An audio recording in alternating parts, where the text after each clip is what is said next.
What's going on, guys? MariK here, back with another Dragon Ball Super video. Today, Bandai revealed to us the destruction rares that are coming in Set 6 Destroyer Kings. Think of them like the feature rares that we got in Clash of Fates, only they're much, much better. I know you guys have been eagerly awaiting some of these cards and support for the decks that you have loved and enjoyed, but these cards are actually almost better as standalone for certain decks. Let's go ahead and check out what some of these do. Up first, we have Vegeta, Agent of Destruction. He's a 3-cost, 20,000 power.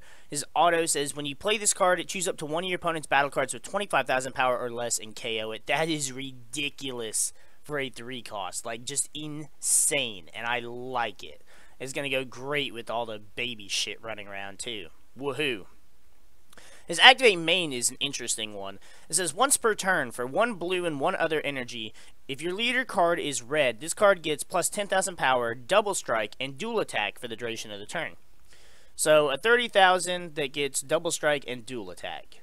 Now, unlike the glory-obsessed Prince of Destruction Vegeta, this one can't attack battle cards in active mode, but yet serves as more of a finisher than the glory-obsessed Prince did. Now, what I like about this one is he does have the requirement that your leader card has to be red, but since it requires one blue energy and one other, you are going to have to play some form of blue in any deck that runs any red leader except for the red Vegito leader.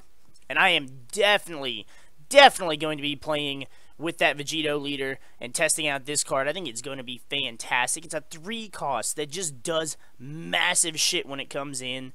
KOs almost anything that early in the game that doesn't have barrier, and then you can just keep giving him double strike and dual attack. Like, that's insane. That's actually insane. This card is going to easily be my favorite Agent of Destruction card for sure. Then we have the Geneva that everybody was complaining we hadn't seen in the super rares. It's Geneva Agent of Destruction. I told you guys it was going to be what do they call it? I think they called it the campaign rare before. They're now referred to as destruction rares. They can't really seem to make up their mind. He's a 4-cost, 20,000 power with critical, like all the other Janimbas. He says, his auto says, activate this skill when you play this card from your hand or warp. At the end of the turn, if it is your turn, choose up to one of your energy and switch it to active mode. So it gives you a free energy to be able to defend yourself with Whis, or with Dimension Magic, you know, as if the deck needed any more shit to go along with it.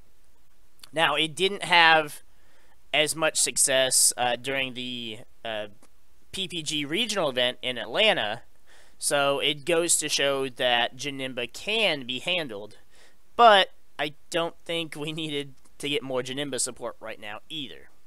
The activate main says, send this card to its owner's warp, draw one card, then your opponent places 3 cards from the top of their deck in the drop area. Yeah, so let's make them mill their deck out faster, because the deck doesn't already do that enough, and then you're drawing a card to replace itself. It's just gross. It's really gross. It's cool that we're getting more support for stuff like that, but I feel like Geneva just does not need support right now. Then we've got Lord Slug, Agent of Destruction. He's a 3-cost, 20,000 power as well. He's a Namekian, Slug's Army, and Agent of Destruction.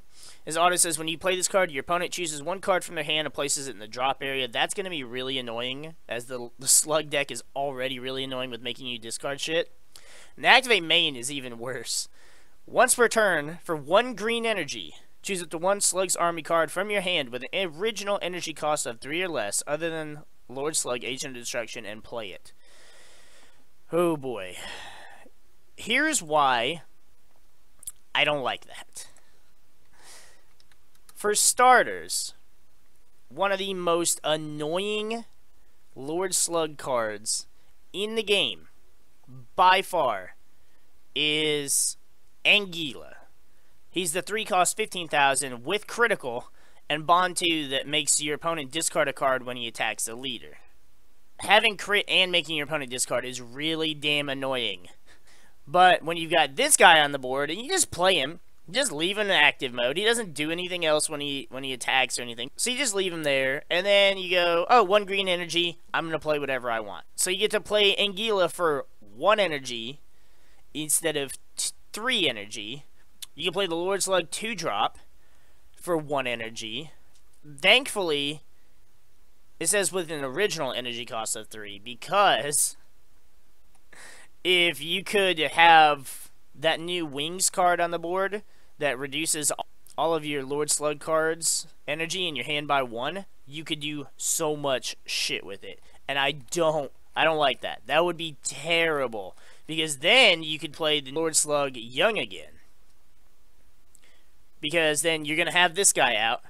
He's going to play the Lord Slug from the hand at a reduced cost. That Lord Slug's going to come out and choose one from the drop to play as well. And that's just, no. There's just too much shit that the deck could do. And then on top of that, like, you could just have this guy out, and then when you're done using him, you just EX evolve the Titanic Ambition on top of him. Like, it's so good. I hate it. I hate it because I know I'm going to be stuck playing against this stupid shit for quite a while thanks to Ryan. Then we have Android 13, Agent of Destruction. He's a 3-cost, 20,000 power with critical as well. His activate main is for 2 of any colored energy. You choose up to 1 of your opponent's battle cards and KO it. Then your opponent chooses a card from their hand and places it in the drop area. That's really gross too. For several reasons. Because, now while he has critical, he has a reason you would want to attack with him. You don't have to. You could just play him and just let him sit there. And then every turn for 2 energy, you're making your opponent lose 2 cards. Because you're going to KO any battle card as long as it doesn't have barrier. Because this has no restrictions at all. And then your opponent's going to have to discard a card. Now, what I do find crazy is none of these cards have leader restrictions except for the Vegeta. Because Android 13 doesn't have a restriction. Lord Slug doesn't have a restriction. And neither does Nimba. But Vegeta specifically says your leader has to be red. I don't understand why they shit on the red card like that, but the fact that you could play this Android 13 in any green deck, oh, I know exactly what I'm going to be doing with this card, and I cannot wait. Then our last Agent of Destruction is Bojack. He's a 3-cost, 20,000 as well. When you play this card, choose up to 1 of your opponent's battle cards ignoring barrier and switch it to rest mode. Now, his activate main is a little lackluster, but at the same time, it's really annoying depending on your leader. Activate main is for 2 of any energy. If this card is in rest mode, choose your opponent's leader card, switch it to rest mode, and it can't be switched to active mode until the end of your opponent's next turn. That's really aggravating, especially if you leave him in active mode. Then you can just keep spending 2 energy every turn, and your opponent can never attack with their leader or use the leader's ability. Like, could you imagine if you got this guy out early enough, and then you just start using his ability on a Shenron leader, just keep it in rest mode? If you did that before they were able to get all 7 Dragon Balls, then they're stuck having to draw and search out the Dragon Balls, either just during their draw phase, or if they were lucky enough to be running the Dragon Radar. This would also hurt some leaders that have great abilities when they attack, like Soul Striker untapping 2, for example. Well, there goes part of your strategy right there. You're not going to get the 2 energy. Or Nimba, when he attacks, your opponent discards mills 2 cards from the top of the deck. No more mill. This card would be a pretty good hard counter to Nimba right there, because all you have to do is just keep him alive, or even get like 1 or 2 of them on the board and just sit there and poke them with little guys, and then just prevent your opponent from doing that. Now, they're still going to have the Nimba battle cards that they can attack with, and they're still going to, use their abilities, and they're going to mill you out a bit. But the leader is what really puts in the most work, I feel. So being able to shut down that leader would really lengthen the game and increase your odds of being able to beat that deck. Now, granted, I feel like all of these all of these destruction rare cards are really good. If we compare them to the feature rares that we got with Clash of Fates, I'd say these cards are actually much, much better. Because if we were to compare these cards to the feature rares, like XIII is nice and cheeky, but you have to have a deck kind of centered around discarding and destruction for her to really be a worthwhile card to play. Kikono, in my opinion, is just fucking useless and the worst of the bunch. The Vegeta is really nice because you can play him, KO something early on, and then you can energy back to active mode to be able to defend yourself that turn. The Goku was good too, but only against certain decks. Like, having it played against you when you're playing veggies, well, good luck. Good luck. You better have something to get rid of that fuck.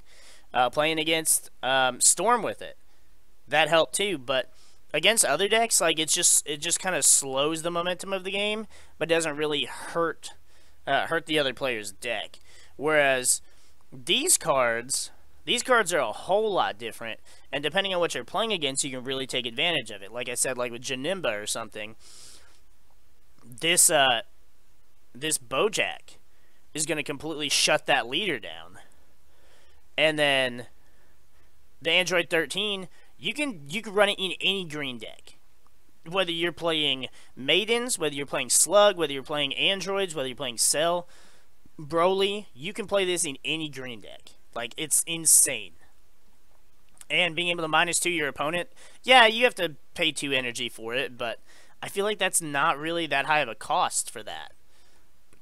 The Lord Slug is ridiculous too. You get a free discard from your opponent, and then every turn you can play cards for 1 energy, and it's gross.